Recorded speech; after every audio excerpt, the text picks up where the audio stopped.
భాగంలో 147వ అధ్యాయము 147వ అధ్యాయం 11వ వాక్యం ఏమని రాబడిందంటే, తన యందు భయభక్తుల గలవారి యందును తన కృప కొరకు కనిపెట్టుకుని వారి యందును యెహోవా ఆనందించువాడై ఉన్నాడు.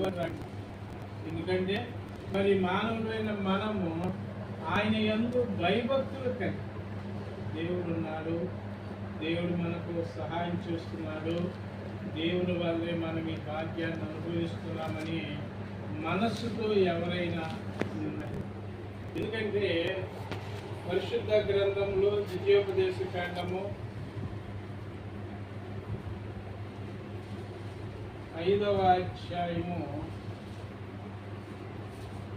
29వ వాక్యం మనం చదివినట్లు 151వ పేజీ, వారికి వారి సంతానమునకును నిత్యము క్షేమము కలుగునట్లు వారు నా యందు భయభక్తులు కలిగి నా ఆజ్ఞలన్నిటిని అనుసరించు మనసు వారికి ఉండిన ఎడల మీరు ప్రభు చెప్తున్న మాట. ఎందుకంటే ఇందాక కీర్తన గ్రంథం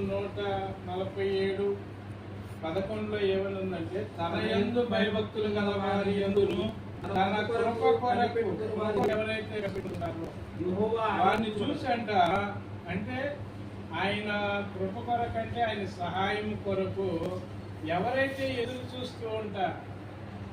మరి నిజంగా కృపాశాలున్న విషయంలో మరి ఏలూరులో సీట్ వచ్చి అసలు డబ్బులు కట్టొచ్చి కూడా మరి ఏలూరు కన్నా గుంటూరు దగ్గరగా ప్రయాణ సౌకర్యంగా ఉంటుందని మరి అనుకోని విధంగా గుంటూరు సెలెక్ట్ చేసుకున్నప్పుడు గుంటూరులో కూడా 2 కాలేజీలు ఉన్నాయి.